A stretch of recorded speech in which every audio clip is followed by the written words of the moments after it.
Hi friends, welcome back to our art village life YouTube channel. ಇವತ್ತು ಮನೆ ಒಳಗಡೆ ಒಂದು ಅಳಿಲ್ ಮರಿ ಬಂದಿತ್ತು. ಮನೆ ಹತ್ರ ಒಂದು 3 ಅಳಿಲ್ ಮರಿಗಳು ಅಂದರೆ ದೊಡ್ಡ ಮರಿ ಮಾಡಿದೆ. ಹಾಗಾಗಿ ಅವು ಮನೆ ಒಳಗಡೆ ಎಲ್ಲ ಬಂದು ಓಡಾಡ್ತಾ ಇತ್ತು. ಫಸ್ಟ್ ಟೈಮ್ ಅಳಿಲು ಮನೆ ಒಳಗಡೆ ಬಂದಿದ್ದು. ಅದರಲ್ಲೂ ಕಿಚನಲ್ಲಿ ಮತ್ತು ಹಾಲಲ್ಲಿ ಎಲ್ಲ ಫುಲ್ ಓಡಾಡಿಕೊಂಡು, ಅಂದರೆ ಅದು ಸ್ವಲ್ಪ ಭಯನೇ ಪಡ್ತಾ ಇರಲಿಲ್ಲ. ಅಳಿಲ್ ಸಾಮಾನ್ಯ ನಮ್ಮನ್ನು ನೋಡಿದ್ರೆ ನಿಲ್ಲೋದೇ ಇಲ್ಲ, ಓಡೋಗ್ಬಿಡುತ್ತೆ. ಅದರಲ್ಲೂ ಮನೆ ಒಳಗಡೆ ಎಲ್ಲ ಬರೋದೇ ಇಲ್ಲ. ಆದರೆ ಇವತ್ತು ಫುಲ್ ಒಂದು 3-4 ಸಲ ಮನೆ ಒಳಗಡೆ ಬಂದು ಮನೆ ಒಳಗಡೆ ಎಲ್ಲ ಫುಲ್ ಓಡಾಡ್ತಾ ಇತ್ತು. ನನಗಂತೂ ಫುಲ್ ಖುಷಿಯಾಯಿತು. ನನಗೆ ಅಳಿಲನ್ನ ಅಷ್ಟೊಂದು ಹತ್ರದಿಂದ ನೋಡೋದಕ್ಕೆ ಚಾನ್ಸೇ ಸಿಕ್ಕಿರಲಿಲ್ಲ. ಅವು ಯಾವಾಗ ನೋಡಿದ್ರೂ ಓಡೋಗ್ತಾನೆ ಇರ್ತಿತ್ತು. ಅಂದರೆ ನಾವು ಹೊರಗಡೆ ಏನಾದ್ರು ಮರದ ಮೇಲೆ ಅವನ್ನ ಹತ್ರದಿಂದ ನೋಡೋದಕ್ಕೇ ಆಗ್ತಿರ್ಲಿಲ್ಲ. ಬಟ್ ಇಷ್ಟು ಹತ್ತಿರದಲ್ಲಿ ಅದಕ್ಕೆ ಹಿಡ್ಕೊಂಡಿದ್ರೆ ಮೋಸ್ಟ್ಲಿ ಕೈಗೆ ಸಿಕ್ತಿತ್ತು ಅನಿಸುತ್ತೆ. ನನಗೆ ಅದ್ರ ಬಗ್ಗೆ ಅಷ್ಟು ಗೊತ್ತಿಲ್ಲ. ಅಂದರೆ ಕಚ್ಚುತ್ತೆ ಅಂತ ನಾನು ಅಂದ್ಕೊಂಡೆ. ಅದು ಹಲ್ಲೇನಾದರೂ ಶಾರ್ಪ್ ಇದ್ದು ಮತ್ತು ಕಚ್ಚಿ ಏನಾದರೂ ಪ್ರಾಬ್ಲಮ್ ಆಗಿಬಿಟ್ರೆ ಅಂತ ಹೇಳ್ಬಿಟ್ಟು ಅದನ್ನು ಮುಟ್ಟಲಿಲ್ಲ.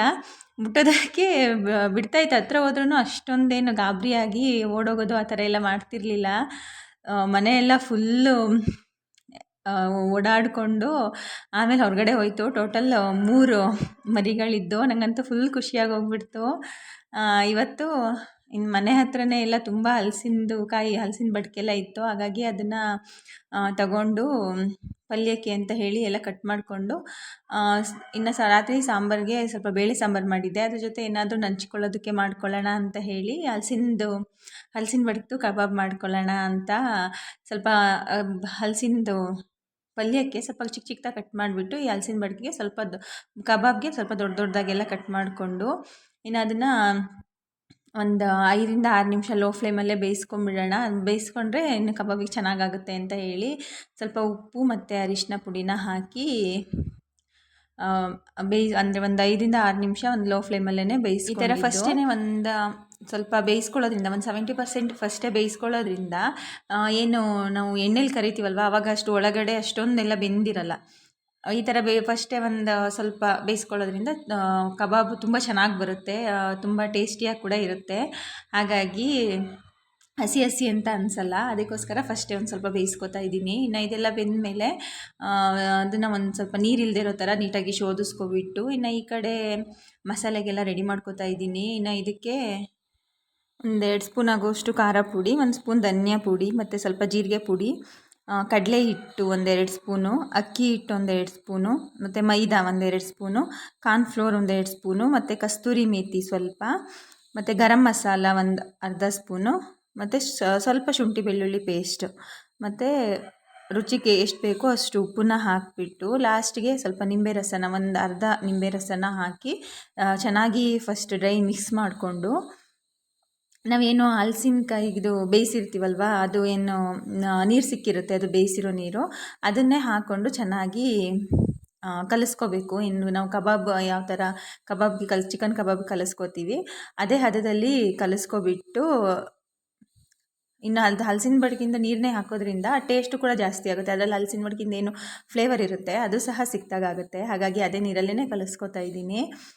ಇನ್ನು ಅದಕ್ಕೆ ಏನು ಬೇಯಿಸಿ ಎತ್ತಿಟ್ಟಿದ್ವಲ್ವ ಹಲಸಿನ ಬಡ್ಗಿಂದು, ಅದನ್ನು ಪೀಸ್ನ ಹಾಕಿಬಿಟ್ಟು ಚೆನ್ನಾಗಿ ಮಿಕ್ಸ್ ಮಾಡಿ ಒಂದು 10-15 ನಿಮಿಷ ಎತ್ತಿಟ್ಕೊಂಡ್ರೆ ಅದು ಚೆನ್ನಾಗಿ ಮಸಾಲೆನೆಲ್ಲ ತೊಗೊಂಡಿರುತ್ತೆ. ಹಾಗಾಗಿ ಎಲ್ಲ ಚೆನ್ನಾಗಿ ಕಲಿಸ್ಬಿಟ್ಟು ಎತ್ತಿಟ್ಕೊತಾ ಇದ್ದೀನಿ. ಇನ್ನು ಈ ಕಡೆ ಎಣ್ಣೆ ಕಾಯ್ದ ಮೇಲೆ ಅದು ಒಂದೊಂದೇ ಹಲಸಿನ ಬಡ್ಗಿಂದು ಪೀಸ್ಗಳನ್ನ ಹಾಕಿಬಿಟ್ಟು ಸ್ವಲ್ಪ ಕ್ರಿಸ್ಪಿಯಾಗಿಯೇ ಬೇಯಿಸ್ಕೋಬೇಕು. ಆ ಥರ ಬೇಯಿಸ್ಕೊಳ್ಳೋದ್ರಿಂದ ಟೇಸ್ಟ್ ತುಂಬ ಚೆನ್ನಾಗಾಗಿರುತ್ತೆ. ನಾವು ಇದನ್ನು ಸಂಜೆ ಸ್ನ್ಯಾಕ್ಸಿಗಾಗಿರ್ಬೋದು, ಸುಮ್ಮನೆ ಹಾಗೆ ಏನಾದರೂ ಬೋರ್ ಆಗ್ತಿದೆ ಅಂದರೆ ತಿನ್ನೋದಕ್ಕಾಗಿರ್ಬೋದು, ಅಥವಾ ನಾನ್ ವೆಜ್ ಏನಾದರೂ ತಿನ್ನೋದಕ್ಕೆ ಅಷ್ಟು ಇಷ್ಟ ಆಗ್ತಾಯಿಲ್ಲ ಅಂದರೆ ಈ ಥರ ಮಾಡಿಕೊಂಡ್ರೆ ತುಂಬ ಚೆನ್ನಾಗಿರುತ್ತೆ. ಟೇಸ್ಟ್ ಕೂಡ ತುಂಬ ಚೆನ್ನಾಗಿರುತ್ತೆ.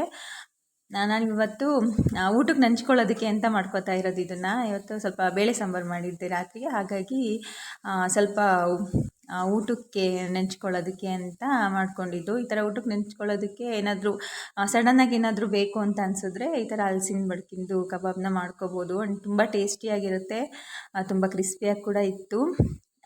ಹಾಗೆಯೇ ತಿನ್ನೋದಕ್ಕೇ ತುಂಬ ಚೆನ್ನಾಗಿತ್ತು.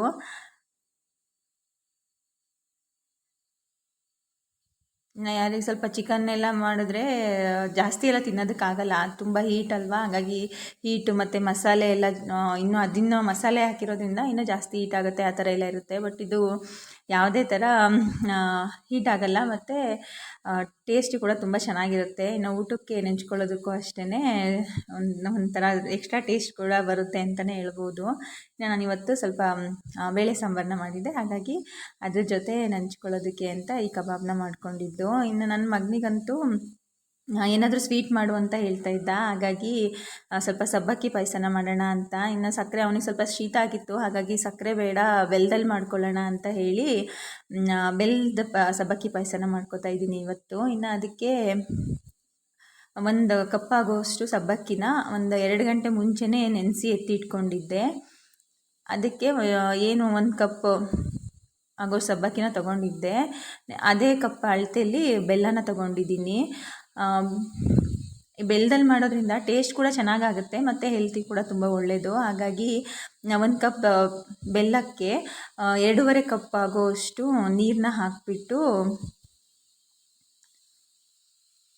ಅದು ಚೆನ್ನಾಗಿ ಬೆಲ್ಲ ಕರಗಿದ ಮೇಲೆ ಅದನ್ನು ಒಂದು ಸಲ ಶೋಧಿಸ್ಕೊಂಡ್ರೆ ಸಾಕು. ಯಾವುದೇ ಥರ ಪಾಕ ಮಾಡುವಂಥ ಅವಶ್ಯಕತೆ ಇಲ್ಲ, ಬೆಲ್ಲ ಬರೀ ಕರಗಿದ್ರೇ ಸಾಕಾಗ್ಬಿಡುತ್ತೆ. ನನಗೆ ಸ್ವಲ್ಪ ಪಾಯಸ ಎಲ್ಲ ರಾತ್ರಿ ಅಂದರೆ ಊಟ ಆದಮೇಲೆ ತಿಂದರೆ ತುಂಬ ಚೆನ್ನಾಗಾಗುತ್ತೆ. ಹಾಗಾಗಿ ನನ್ನ ಮಗನಿಗೂ ಸ್ವಲ್ಪ ಪಾಯಸ ಅದೆಲ್ಲ ಇಷ್ಟ. ನನ್ನ ಹಸ್ಬೆಂಡಿಗೂ ಆಗಿರ್ಬೋದು, ಅವ್ರಿಗೆ ಸ್ವಲ್ಪ ಪಾಯಸ ಎಲ್ಲ ಜಾಸ್ತಿ ಇಷ್ಟಪಡ್ತಾರೆ. ಪಾಯಸ ಆಗಿರ್ಬೋದು, ಕೇಸರಿಬಾತ್ ಅದೆಲ್ಲ ಸ್ವಲ್ಪ ಇಷ್ಟಪಡ್ತಾರೆ. ಹಾಗಾಗಿ ಅವಾಗವಾಗ ಪಾಯಸ ಮಾಡ್ತಾನೆ ಇರ್ತೀನಿ. ಸ್ವಲ್ಪ ಸಾಮಾನ್ಯ ಸಕ್ಕರೆಯಲ್ಲೇ ಮಾಡ್ತೀನಿ, ಬಟ್ ಇವತ್ತು ಸ್ವಲ್ಪ ಎಲ್ಲರಿಗೂ ಕೋಲ್ಡ್ ಆಗಿರೋದ್ರಿಂದ ಬೆಲ್ಲದಲ್ಲೇ ಮಾಡ್ಕೊಳ್ಳೋಣ ಅಂತ. ಇನ್ನು ಬೆಲ್ಲ ಪಾಕ ಎಲ್ಲ ಬೆಲ್ಲ ಎಲ್ಲ ಕರಗಿದೆ ಚೆನ್ನಾಗಿ. ಬೆಲ್ಲ ಎಲ್ಲ ಕರಗಿದ ಮೇಲೆ ಅದನ್ನು ನೀಟಾಗಿ ಶೋಧಿಸ್ಕೊಂಡು ಅದನ್ನೊಂದು ಪಾತ್ರೆಗೆ ಹಾಕಿ ಅದು ಒಂದು ಕುದಿ ಬಂದ ಮೇಲೆ ಅದಕ್ಕೆ ಸ್ವಲ್ಪ ಏನು ಸಬ್ಬಕ್ಕಿನ ನೆನೆಸಿಟ್ಟಿದ್ವಲ್ವ ಅದನ್ನು ಹಾಕಿಬಿಟ್ಟು ಒಂದು 5ರಿಂದ 6 ನಿಮಿಷ ಹೈ ಫ್ಲೇಮಲ್ಲೇ ಇಟ್ಕೊಂಡು ಅದನ್ನು ಚೆನ್ನಾಗಿ ಬೇಯಿಸ್ಕೋಬೇಕು. ನಾನು ಇದಕ್ಕೆ ಸ್ವಲ್ಪ ಸಾವಿಗೆನ ಹುರಿದು ಹಾಕ್ಕೊಂಡಿದ್ದೆ, ಅದು ವಿಡಿಯೋದಲ್ಲಿ ಮಿಸ್ ಆಗಿಬಿಟ್ಟಿದೆ. ನಾನು ಸಾವಿಗೆನ ಫ್ರೈ ಮಾಡಿಕೊಂಡು ಸ್ವಲ್ಪ ಅದಕ್ಕೆ ಸೇರಿಸ್ಕೊಂಡಿದ್ದೆ, ಚೆನ್ನಾಗಾಗುತ್ತೆ ಟೇಸ್ಟು ಅಂತ ಹೇಳಿ. ಇದೊಂದು 5ರಿಂದ 6 ನಿಮಿಷ ಬಿಟ್ಟು ಒಂದು ಸ್ವಲ್ಪ ಏಲಕ್ಕಿ ಪುಡಿನ ಹಾಕ್ಕೊಂಡು ನೋಡಿ ಈ ಥರ ಒಂದು ಹದಕ್ಕೆ ಬರುತ್ತೆ. ಆಗ ಅದನ್ನು ಆಫ್ ಮಾಡಿಬಿಟ್ಟು ಇಲ್ಲಿ ಕಡೆ ಸ್ವಲ್ಪ ಹಾಲನ್ನ ಫಸ್ಟೇ ಕುದಿಸ್ಕೊಂಡು ಬಿಸಿ ಹಾಲನ್ನು ಅದಕ್ಕೆ ಹಾಕ್ಕೊಳ್ತಾ ಇದ್ದೀನಿ. 2 ಕಪ್ ಆಗೋಷ್ಟು ಬಿಸಿ ಹಾಲನ್ನು ಹಾಕೋತಾ ಇದ್ದೀನಿ. ಹಾಲನ್ನು ಫ್ಲೇಮ್ನ ಆಫ್ ಮಾಡಿನೇ ಹಾಲು ಹಾಕ್ಕೋಬೇಕು, ಇಲ್ಲಾಂದರೆ ಹಾಲು ಒಡೆದೋಗ್ಬಿಡುತ್ತೆ. ಹಾಗಾಗಿ ಚೆನ್ನಾಗಿ ಫಸ್ಟೇ ಬಿಸಿ ಮಾಡಿಕೊಂಡು ಅದಕ್ಕೆ ಹಾಲನ್ನ ಸೇರಿಸ್ಕೊತಾ ಇದ್ದೀನಿ. ಹಾಲು ಸೇರಿಸ್ಕೊಂಡು ಚೆನ್ನಾಗಿ ಮಿಕ್ಸ್ ಮಾಡಿಬಿಟ್ಟು ಲಾಸ್ಟ್ಗೆ ಇದು ಫ್ರೈ ಮಾಡಿರೋ ಅಂಥ ಡ್ರೈ ಫ್ರೂಟ್ಸ್ನ ಸೇರಿಸ್ಕೊತಾ ಇದ್ದೀನಿ. ಈ ಥರ ಬೆಲ್ಲದ ಪಾಯಸನ ಮಾಡ್ಕೊಳ್ಳೋದ್ರಿಂದ ಟೇಸ್ಟ್ ಕೂಡ ತುಂಬ ಚೆನ್ನಾಗಿರುತ್ತೆ. ಅಂದರೆ ಸಕ್ಕರೆ ಹಾಕಿ ಏನು ಮಾಡ್ಕೋತೀವಲ್ವ ಅದಕ್ಕಿಂತನೂ ಟೇಸ್ಟ್ ಚೆನ್ನಾಗಿರುತ್ತೆ ಅಂತಲೇ ಹೇಳ್ಬೋದು.